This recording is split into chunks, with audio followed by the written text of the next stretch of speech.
area, but of course Rivius is not going to go down without a fight. This is also one of these of their scene and one of the people who has the best grasp of meta reads, I would say. I would definitely agree with you there. Consistently showing signs of being ahead of the curve. I've kept mentioning it. First player with Ysera in their Druid. First player bringing Quest Warlock. Not just in APAC as well, across all of the regions. And seems to have set somewhat of a trend. Druid, I think, has failed to catch the world on fire in terms of the other regions. I have lost count of how many tweets I've seen saying Druid sucks at the moment from other players, other Grandmasters losing a lot. Yeah, exactly. Rogue, the only class that seems to suck more at the moment. Lorinda, our stats man, even saying, somewhat tongue-in-cheek, that he thinks Druid is 45% in the mirror at this point. It's so bad. Okay, it's 45% in the mirror if your opponent is Glory, Alutamu, or Possessi. That I will agree with. But heading into the nuts and bolts of this matchup now, Gia, we have another mirror match pretty much in terms of the archetypes. Obviously, some differences that will occur in the slight tech cards. But it's, in a way, I think, quite nice to end up with similar decks. No real huge advantage gained purely because you've outguessed your opponent in terms of the lineups you're playing. Yep, there is small difference in terms of the tech choices. Of course, this is Alutemu, so like that Warlock is rocking the double Kartut Defenders instead of Abyssal Summoners. That's a pretty big deal if we get to see the Mirror. And Rivius' Warlock also has the Ooze instead of the second Questing Explorer. Also potentially a big deal if the Demon Hunter matchup. Very big deal, exactly. It gives them a little bit of extra something to be able to get over the finish line, but as you can see here with the exact same cards, it's pretty much card for card the same here. The only real differences that could hurt Alutemu, I suppose, would be in the Mirror, where he's again got the Kartut Defenders for the Quest Warlock instead of the Abyssal Summoners. But our first matchup here is going to be, as you alluded to, the Warlock and the Demon Hunter. Rivius on the Warlock. How are you feeling about this one? Is this a matchup that your opinion has changed on much since the start of the weekend? No, I still think Demon favored for all the reasons that we've been parroting on and on, because Warlock doesn't have the time to be tapping in the early game, so they can't consistently hit all of the removal before Demon Hunter gets at least 1 or 2 attacks in with a minion. It sticks to the board for a while, and that incremental damage is all Demon Hunter needs to finally get online with Warglaives, with Metamorphosis, and Glaive Bound for the finish. Yeah, it's that perfect combo of having loads of damage early on and a fair bit of burst damage to close things out as well, even being able to go over the top of taunts with Glaive Bound and Metamorphosis. It's pretty much the same recipe that makes regular Hunter, or I suppose I should say Highlander Hunter, as opposed to Demon Hunter, also such a favorite against Warlock, because they got the pressure, and then they can close things out with Kill Command, Dino Tamer Brand, Dragon Bane, whatever you want, in order to get the extra damage over the finish line. So to start things off, I do think we've got ourselves a bit of a hard matchup for Rivius. But again, as we've said time and time again, Gia, if there's anyone that we trust with this Warlock deck, I think it's got to be Rivius. Yep, and he is rocking that Ooze tech, could come in handy later on. And the opener for Rivius is already looking pretty decent. The Soulfire, at the very least, is removal for one of those 1-drops that could snowball out of control, even if it gets buffed with a Beaming Sidekick. Look at this Kayn keep! That is interesting. Kayn is a card that is basically never kept, and I think with fairly good reason. To be perfectly honest, you want your more powerful 1-drops, and do you think this is a card being... Okay, well, speak of the devil, of course, Alutemu can do that. But my point I was going to bring up is, do you think this is a card being kept to play on curve because it's a powerful 4-drop, or specifically to hold until you need to get past taunts? I think it's exactly the second reason. Abyssal Summoner is a pain for Demon Hunter to deal with. Usually, if they need to get through taunts without Kayn, they just smack it a bunch of times with Warglaives. But if that taunt has 6, 7, 8 attack, then suddenly they can't be taking that much damage because Warlock has burst of their own. So this could potentially be a very heads-up keep from Alutamu, but it remains to be seen.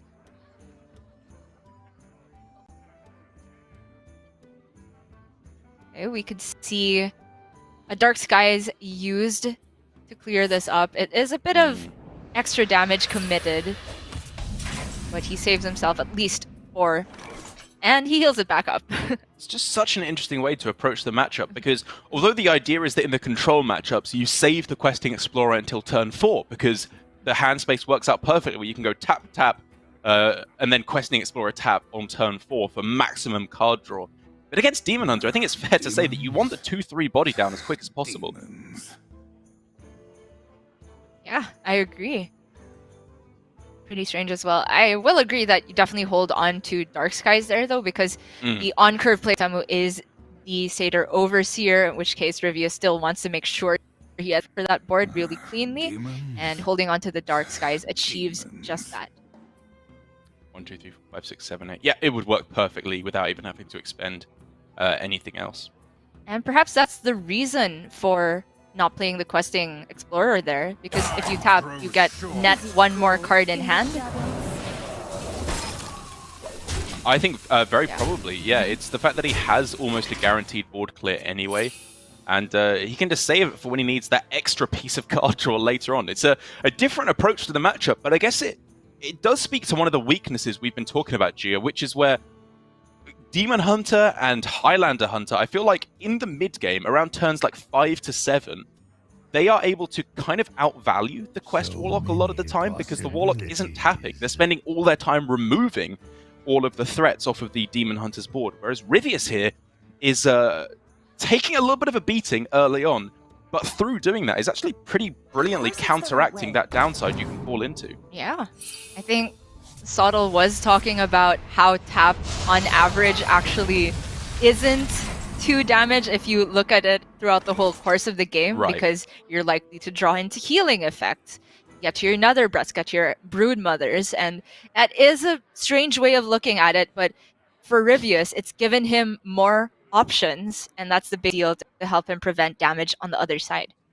I mean, I think that's to be expected. Sottle is pretty strange to look at the best of times. But I think we're quite pretty sure that's not how I worded it, but sure. That's what I heard, yeah.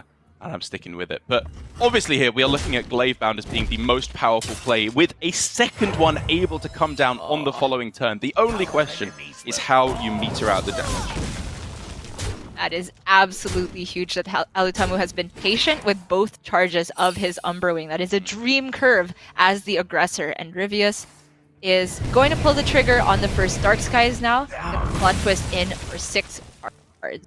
Obviously with a double Aranasi hand, you kind of want to get those back into the deck so you can start drawing them again for the extra heal. It is very far away from quest completion, I will say. But I think it's more just speaking to the fact that he didn't like his hand, and he wanted to draw into some more power. Completely agreed. Gets 1 for the healing back immediately, and crucially, Nether Breath to answer another Gravebound should it come down on curve. One of those weird situations, though, where even when you heal for 8 off of both Nether Breaths in the early game, it can still sometimes feel like it's not quite enough to outlast all of Demon Hunter's healing. Yeah. And even then, Alutemu is actually pretty brilliantly playing around with 4 damage effect, be it Nether Breath or Soulfire. He rips the cane now. Safe to say, we saw him hold on to this to answer a taunt from Rivius, or rather ignore a taunt, but now he spots a better opportunity to set up a more resilient board. Very clean play should he want it of a Glavebound Adept. Just take it out, keep the damage going face. But I-Beam, especially with a couple of draws, could potentially get him an answer that saves the Glavebound to go face. So when we're talking potential, we're thinking Twin Slice, we're thinking Second Chaos Strike I-Beam. is a big one, yeah? Yeah, there's a couple. Yeah. There were 2 shots to go for the cycle there. Well, not necessarily, because okay, you start with the one from the right and go for the other, but it's not guaranteed, is the thing. And so Alutamu goes for the play that was already clean and available. That is a spicy pickup. 6 damage, ready to go. Second plot twist can be thrown down. And all of a sudden, I think that's perfect quest completion. Yeah. Rivius can even fit in a tap here. It's huge. This is the dream. Both Moargs, though, with another breath already down. But for Alutamu, oh my gosh, the heal never stops, and it's a taunt. Kayn is down. Alutamu needs his Work Leaves. I think this from Rivius is like low-key one of the best games we've seen in quite a while here in APAC. It's such a weird way to approach the matchup, and I would have done so many things different. And I think almost all of those would have been wrong. I think we've seen him be very disciplined in the early game and not overreact to removal. Yeah. He found spots where the removal was more efficient, he could still fit in taps, and he's got complete. Been pretty fortunate, I would say, with the healing outcomes of the Aranasis, but still very deliberate how he held on to the Dark Skies, even from the beginning, tapping instead of playing the Explorer. It's a huge deal. Exactly. Whoa! Wow! I mean, I feel like he's in a fantastic position here. He gets a nice big healthy guy here onto the board, gets the taunt down. He still has a Nether Breath in his deck but if he needs to heal up with the double Mohawk as well, just in case it's not going good enough already. Even if the worst case where Alutamu gets Twin Slice here to take down both of the 5 drops, Rivius is just close to killing Alutamu if he takes 10. It's like 2 Soulfires away. Well, I'm definitely leaning towards Spectral Sight here. Soul Cleave is a bit of removal. You're not really too caring about the lifesteal, but I think you want to get to that Altruist. The Blur was interesting to me if he had like one Twin Slice here, but just because the Warglaives can't just single tank both of the 5, definitely agree with Spectral Sight here. Ooh. Okay, it's scary, you know. Alutemu could be staring down lethal from where he's sat if he doesn't get a clear here, but of course he doesn't even have the ability to do so anymore. Yeah, there's no way he can tank the 5/5 twice. That is not happening. So that means 1 damage off lethal now is our old pal Rivius. Yeah, Rain of Fire plus Soulfire plus the 12 on board is 17. That's a Keladon off the top too. Yeah. Oh, Mortal Coil. Why can't that go face? Yeah, many messages I've seen in chat saying otherwise. That in fact cannot go face. Could just use it for cycle here. There's an option to use Morg with the coil for cycle, but I think Morg is possibly a recipe for disaster because if Rivius ends the turn without on board, suddenly I-beams are also healing for 6. That's true. He only has 1 left in the deck.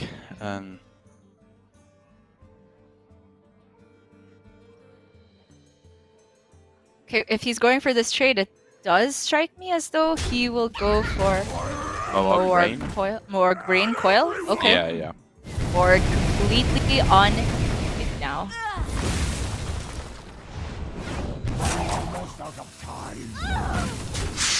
Whoa. That's gotta be GG next turn. As long as he does not die here, there's no out. Even Metamorphosis, too expensive. Yeah. Well, a full clear plus an I-beam keeps Alutemu alive. So if it was like Altruist I-beam Twin Slice, there was a chance. That, however, is not it. Rivius takes the win against the Demon Hunter with the Warlock. He plays this deck so differently to every other player, but I think it's low-key genius the way he does. High-key genius. I am such a Rivius fan ever since just seeing his crazy Mechathune Druid deck list back in the days of HCT and playoffs, and up now, just the decision to bring Quest Warlock a week ahead of everybody. We called it weird, we called it garbage, and now it is one of the most popular decks in the meta, and Rivius knows it in and out. That is so awesome to see him being rewarded for. Yeah, loved what I saw there. I think Alutemu gave it the best shot he could. The only weird point is, of course, the keeping of the Kayn.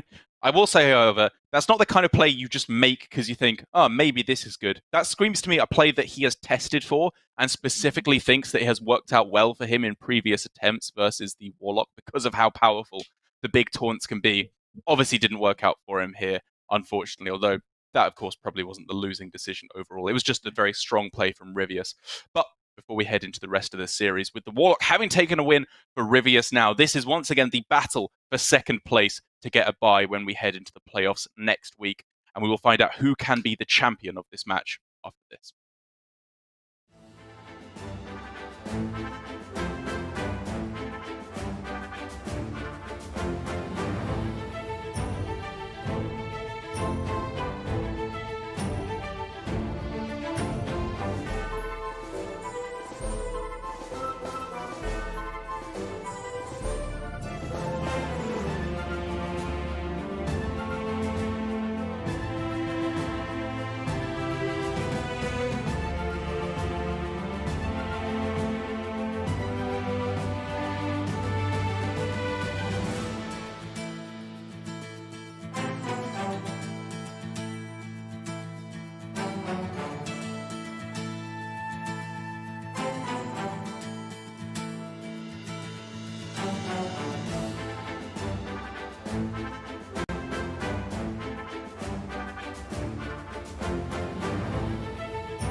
Welcome back, everybody, to our second match of the day here in Hearthstone Grandmasters. We have plenty of very important matches in terms of the relegation coming up today. We, of course, had Flurry, unfortunately, seeing himself go down to 7th place guaranteed, saving Possessi from having to play out the relegation matches. Later on today, in our final match, we will see whether Samuel Sao can redeem himself and live to fight for another week at least, or if it will be Dawn going down to the bottom. But for right now, we are up at the top of the bracket, Gia, finding out who will get that bye going into next week between Rivius and Alutemu. And based on the play that we are seeing from Rivius so far today, I think he's looking in a great spot to get it. Yeah, he started off with a very high level understanding of the Warlock versus Demon Hunter matchup, but now we're going to see things flipped around. Rivius on the Demon Hunter, and we'll see if Alutemu stave off all of that pressure. Looking at the differences in the list, of course, Alutamu has those Card-Tooth defenders, which could be very important, and maybe even more reason for Rivius to keep Kayn himself. Very possibly, yeah. It's a great point you bring up. Again, it seems to be that is a fairly niche interaction. I've never seen a player keeping the Kayn before in the matchup. I think still, I would only consider keeping it if I already had a decent curve, because I feel like it's only good to get through the taunts if you're pushing for lethal, because you need to get the damage in first, and then Kayn is often a finisher, which is why generally it's not considered a keep in any of the matchups. But like you bring up, this is, I think, the thinking for Alutemu. Consistently, we've seen the Card-Tooth defenders pretty weak for both him and Glory against Druid in the mirror. But finally, up against the Demon Hunter, this is the tech that Alutemu has got. Mm-hmm. And it's not a Kayn keep for Rivius, but a Skull keep in the outcast position. I'm liking this, especially because he has the early curve to back it up.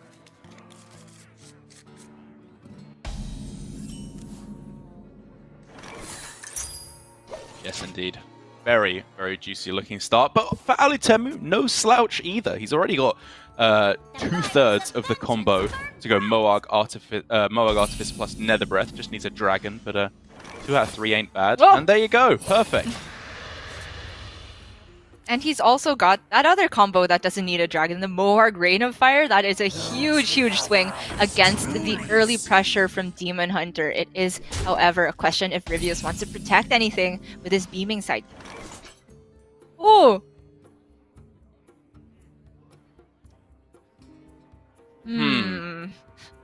So what are we thinking here, Gia? Moag Artifice and Rain of Fire looks pretty premium here. It does, but I'm also looking at the Moarg Coil now, because of course, if you go Rain of Fire, the Moarg goes down to 2 HP, so this keeps it more healthy. Yes, there's an on board, but then that would require Rivius to trade it in most instances to actually kill off the Moarg.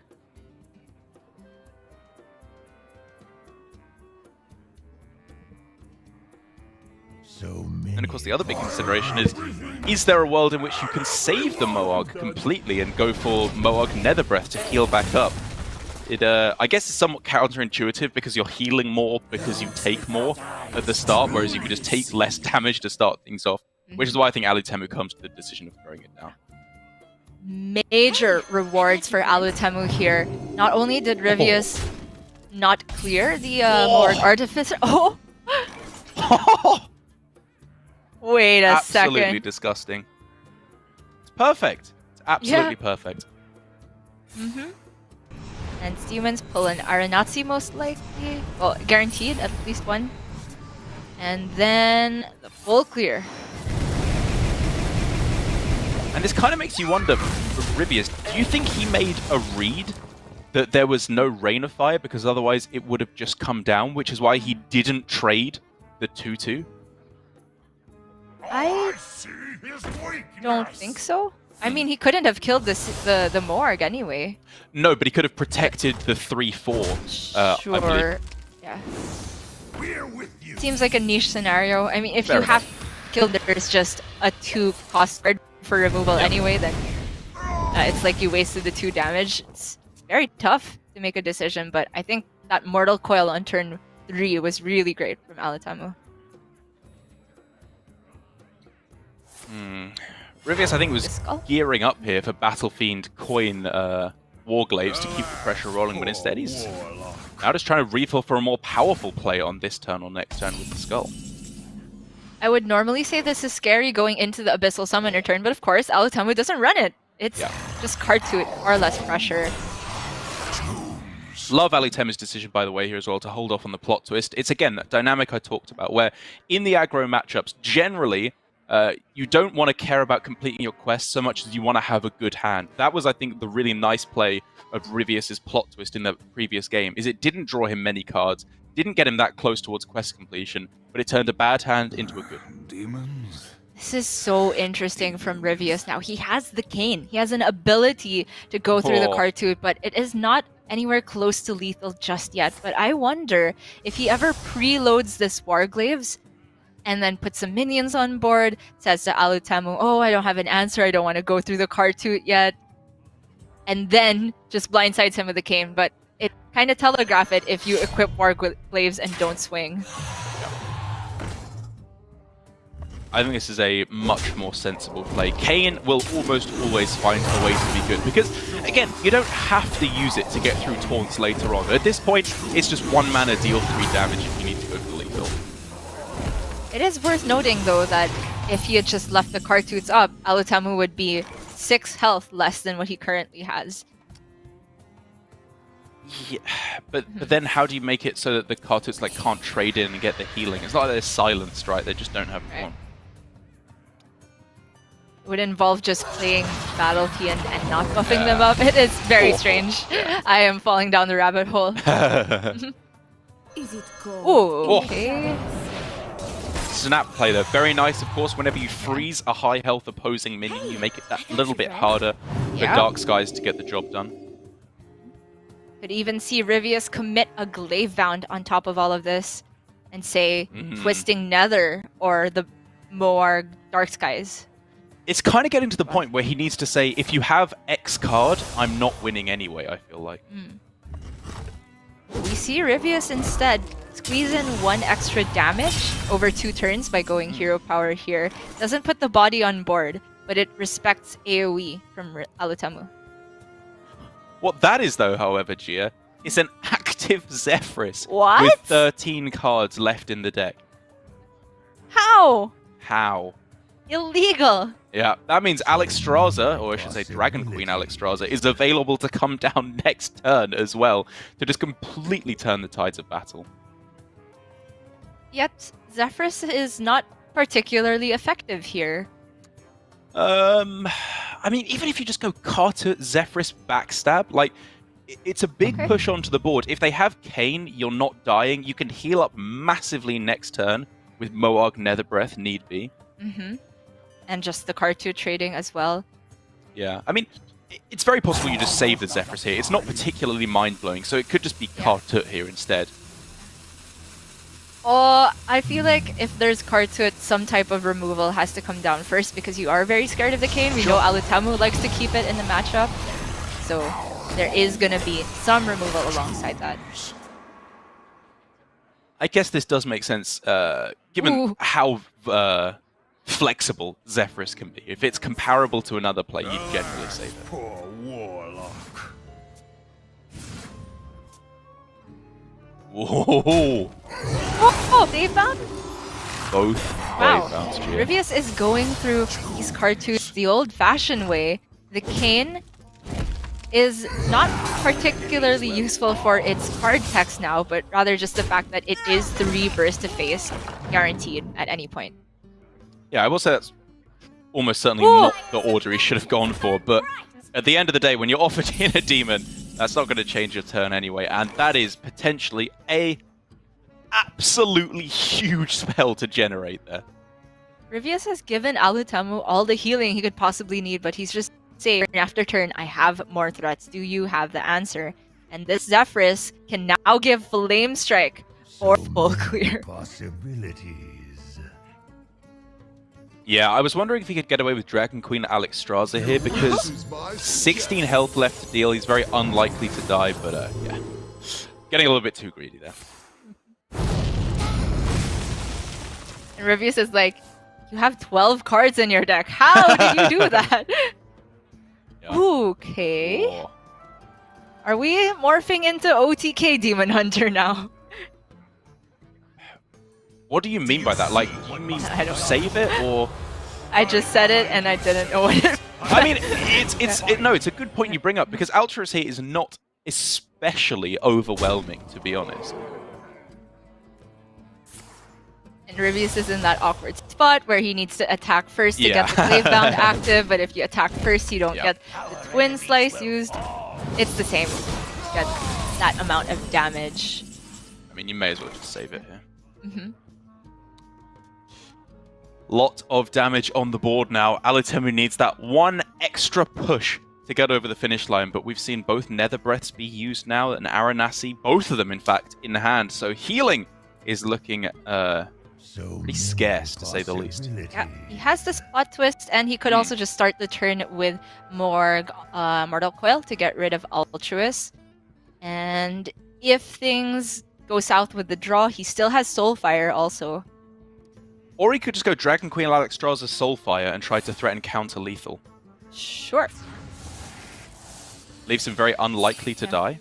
He's seen both skulls as well, so the Altruis is Yeah. marginally less threatening. Oh, Twisting Nether. That's the good one. Yeah, that's huge. I guess this is just less risky overall. Rivius's final push has to come from very limited cards.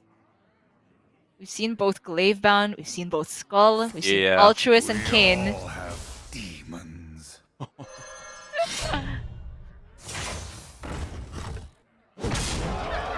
Just whack him for 9. Oh yeah, Metamorphosis is the out that Rivius is now playing to, What? but as long as Alutemu keeps finding these insane cards, activates the Dragon Queen Alexstrasza again with 10 cards left in deck. Was he not supposed to Rain of Fire first there? Nope. Yeah. Maybe he gets the Twin Tyrant or something. It's not strictly wrong. Okay. Man, I know you counted up how much Muzzy healed for in that one game. How much did Alutemu heal for? Rivius went through 2 Yeah. Cartoots, so 4 Death Rattle healings. It's We've getting seen up there. Aranasi. Yeah, it's a lot of healing. And I think it may No just be way out. too much exactly for Rivius here. He is not dead on board as it currently stands, so maybe by some miracle he can survive. But I think even having said that, because the Dragon Queen Alexstrasza is active, you can figure out that a Soulfire has to be in hand or something like that. Either way, it doesn't matter. Yep. It's counting up something, which is whether he's remaining after clearing these dragons. It is just phenomenal that Demon Hunter managed to get this far after that strong of Alutamu's and draws. Very well done, I would say, on both sides in both of these matches, actually, despite Warlock coming out ahead for both Rivius and Alutemu, as we've seen this matchup either way in the first instance. I think they both showed very good understanding of the matchup overall. Yeah, particularly from Alutamu. I know I thought I was going down the rabbit hole that one turn, but I really wonder if there was some way to set up a slow turn from Rivius where all of the burst comes down at once. He can technically ignore a Cartoon for one turn, the first one or the second one, and then just hold on to Kayn. But it's really difficult to set up a threatening enough board that the Cartoots themselves can't just trade into. So, of course, definitely not wrong what he went for, but I want to go back and look at that scenario because it is so how the Cartoots have interplay in this matchup. Yeah, I think I still am pretty firmly on Rivius' side there. It's just because even if they don't actually die instantly to get the healing, there's still 3/4s that are trading away your board that eventually are going to start healing up and getting him back out of range. But it's a great point you bring up. Clearly, Altruis is a big game changer in the matchup to the degree where Alutemu is even keeping it in his starting hand at the start Kayn, of yeah. the first game. Oh, sorry, the Kayn, yes, of course. But with that meaning both of the Warlocks are out of the way, we now have the Demon Hunter left for both players. It's kind of being turned on its head here, the way that you expect these matchups to go, because generally we're saying Demon Hunter gets a win in the first 2 games. It's just what you expect to happen. Now Warlock, when it's played at this very high level, appears to be the king of that. Very true. Just get the Warlock out of the way and then you have to sweep the Demon... Wait, that doesn't sound right. Okay. We are going to head into Demon Hunter winning something for sure because we've got the Battle Fiend available for both the players. But Alutamu has the sidekick alongside Twin Slice. Wow, wow, wow. Insane. I mean, we've seen quite a few times now, Gia, be it Battle Mage coin sidekick double Twin Slice or Battle Fiend coin sidekick double Twin Slice. It is insane. You kill their 1-drop, get miles ahead on board. There is very little that can be done to counteract this. Agreed. Especially with Rivius running the double Sightless Watcher list. It is greedier, I would say, very low tempo card, but allows him better curves against control matchups. In the mirror, though, you would much rather have something responsive. How much does that top deck change things now, Gia? Because it's still a very powerful turn 1 play, but either turn 2 coin Overseer with Twin Slice or turn 3 Overseer coin sidekick. Both seem, honestly, a bit more tempting. This is so hard. Yeah, especially since if you go all in now, you don't have a great turn 2.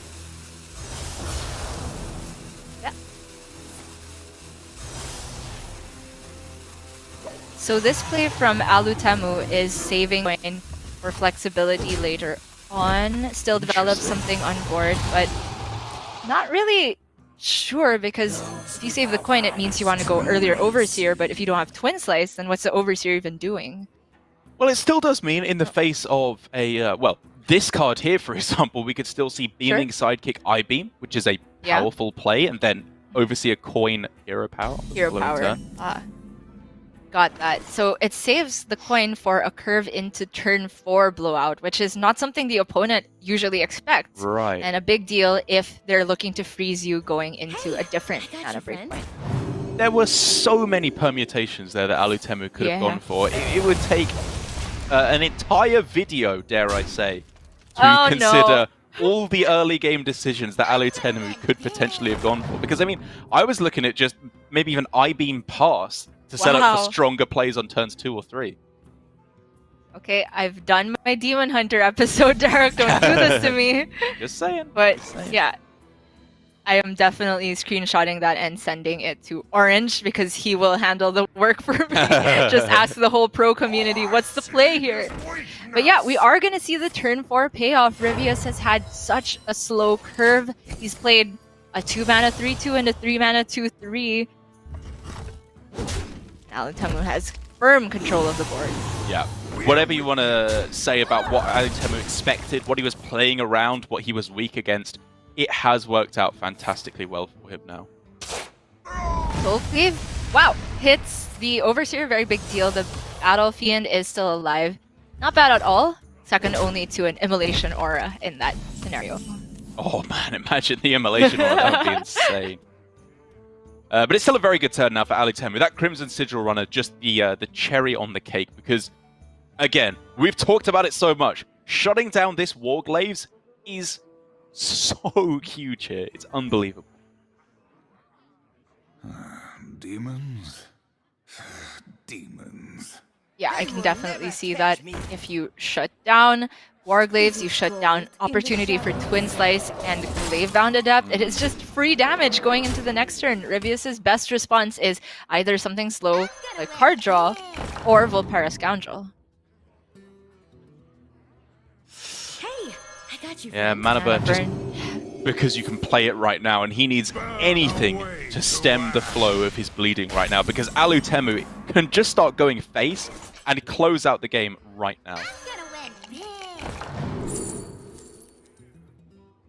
Oh, Twin Slice! Yeah, I think you're taking the Twin Slice here. Feast of Souls, you have no guarantee that your board's going to stick around. And like I said anyway, he's on the burn plan at this point.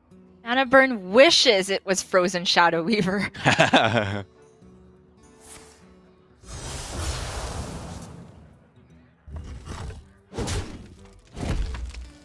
No reason to trade away into that Volpera Scoundrel. Alutemu is shipping all this damage where it needs to go. It means that the Warglaves, for even if it's there, is so costly at his health total. Absolutely brutal. He is relying almost 100% on Skull of Gul'dan to deliver an I-beam to him to just stay alive. A blunder. Ooh.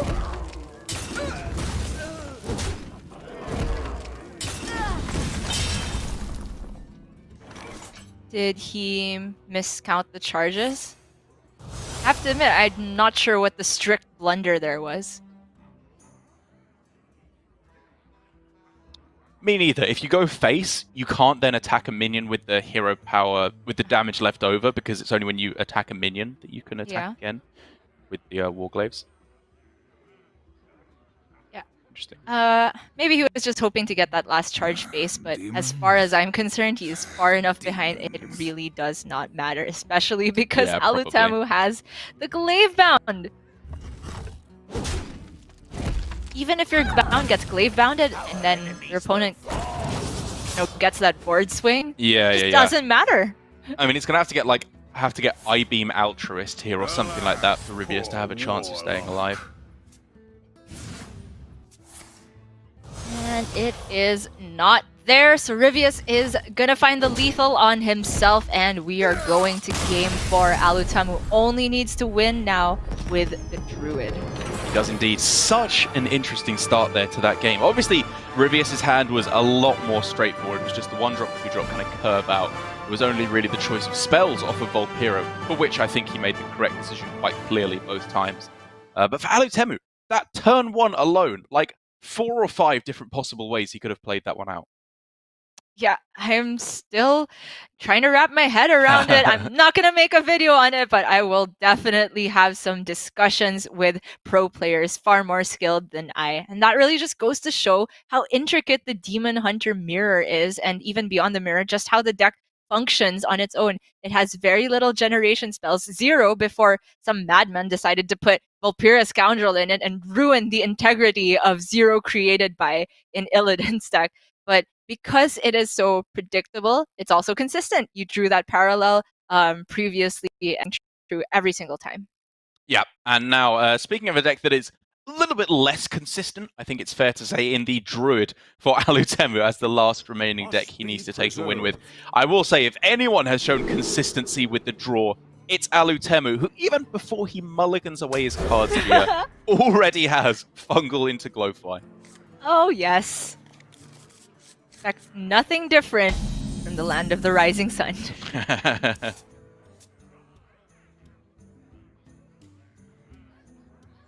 Both fungal, why don't ya? Yeah, pretty Rivius' insane. Hand. Actually, Rivius is one Glowfly away from popping off himself. And he's got Scuffed Fungal in the form of Rising Winds. Yeah. But I'm waiting for that patch to change its card name. You know the way they change the card art for certain cards? Right, just get a title patch. Scuffed Fungal. Yeah, but instead, he's going for that other curve of coin ramp into overflow. Pretty solid still. Yeah, 2 avenues to potentially get victory. It's Rising Winds, pray that you find the Fungal Fortunes. Pray that you find the Glowfly Swarm and then bait it out. Or go for the more consistent but lower power ceiling play of the Overflow on 7. And I think we can quite clearly see Rivius took the line that gives him next to no chance. mean, this is the line that prays your opponent does not have their glowfly, but this is Alutamu we're talking about here. Alutemu, we've been through this before, buddy. This is where you heal your opponent's face and put on the sunglasses. There is one correct play. I love it. Oh, also worth noting, Rivius has a Starfall in the list. That's a big possibility for him to top deck, good point. change the tide of the matchup. He himself has cut Ysera despite being its pioneer.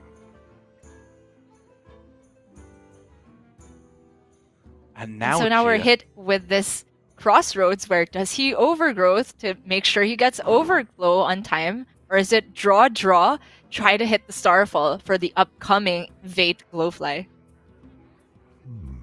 I wonder.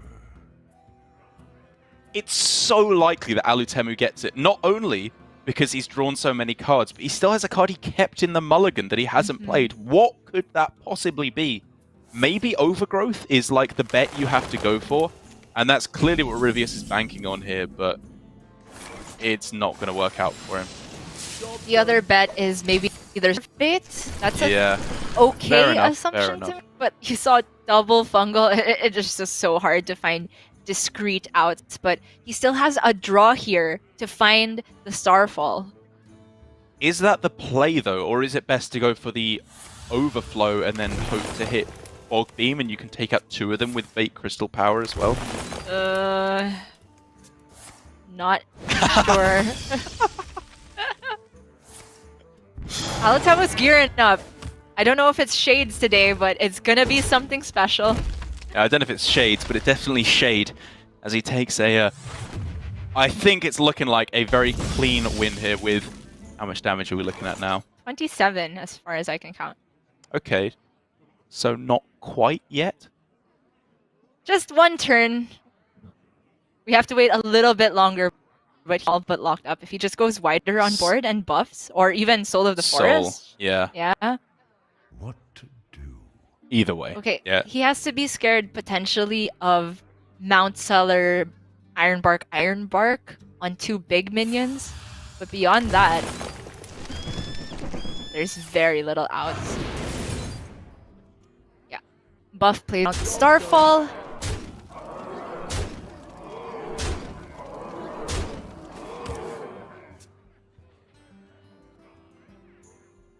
And Rivius has not even diving grenade outs, to be frank. Yeah, if he draws Bog Beam off of this Rising Winds, I think even then he's just dead. Yeah, even Ironbark. Yeah. I can see. Oh, Druid! A valiant effort for Rivius there, but in an unfortunate Druid mirror to close things out. He is going to end up taking the loss. Alutemu moves up to 2nd place. First spot and 2nd spot. A little more demure this week with just a simple thumbs up as he moves up to the top there. It is an undisputedly fantastic season for the Japanese community, taking both of the top 2 spots. That is amazing. These are 2 of the original players as well. And honestly, before GM, these are not householders in the Hearthstone community. Alutamu and Glory have had very consistent ladder performances in the old system. We saw Glory make a couple appearances at top seasonal championships. Yeah. Alutamu was somebody that only the pros, honestly, were very familiar with. Oh, who's this guy Machamp who's always getting rank 1 legend, who's always getting these top finishes and racking up the point. Now I'm so glad to see that their reputation also translates to tournament performances and all the way here up at Grandmasters. So well deserved from both of them. Absolutely. I mean, I remember meeting Glory for the first time at the Summer Championship in the last year of the HCT system, the only championship that I got to do. And he was, again, there is the language barrier, obviously, to an extent it gets in the way, but he just seemed like a very charming, quite a funny guy. He seemed like very comfortable to have a joke around through the translator. And I'm very happy for him that he has ended up right at the top. And Alutemu as well is had a couple of interactions with him on Twitter. Personally, could not be more happy for both these players. But like you said, Rivius as well, up in a very spot that he can be very proud of, the almost best performing player and the best of the bunch out of the South Koreans as well. He can hold his head high as he goes into the playoffs next week. No bye for him, but still a very strong chance of getting through to the global finals. Yes, I think it is Rivius and Silver at the top, but we can confirm that shortly. Yes, well, we can take a look at the standings overall now to take a look at how Division A shakes out, because that is, I believe, all done with all of our matches for Division A. This is the final standings, 100% solid. We have at the top, as I've been saying, Glory and Alutemu in the first 2 spots. Like you pointed out, actually, Rivius ends up underneath Surrender in terms of the tiebreakers. So, what do you know? It turns out that against all the odds, Surrender still ends up with a very solid end here in Division A. It is perfectly symmetrical in Division A in terms of 1 and 8 are parallel, 2 and 7, and so on and so forth.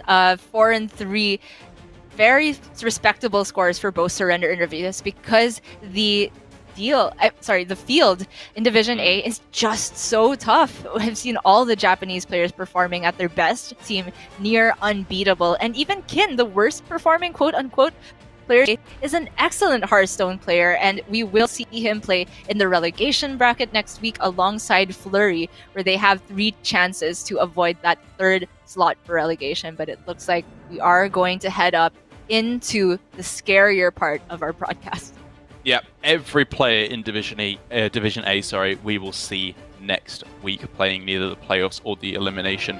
But for our next match up today, G, it is going to be Blitzchung versus Tom60229. And as we were saying, this is the one match today that doesn't have an effect, at least directly, on these players in terms of their position. They are both guaranteed top 4 in Division B, and all of the top 4 spots in Division B are equal in terms of the benefit you get. I mean, I guess you could argue whether or not you would rather play against the top spot, because I think first plays 4th and second plays 3rd. But overall, it is very little to play for these players. I think it really just has effects on Frosty's tiebreaker on whether he ends 5th or 6th overall.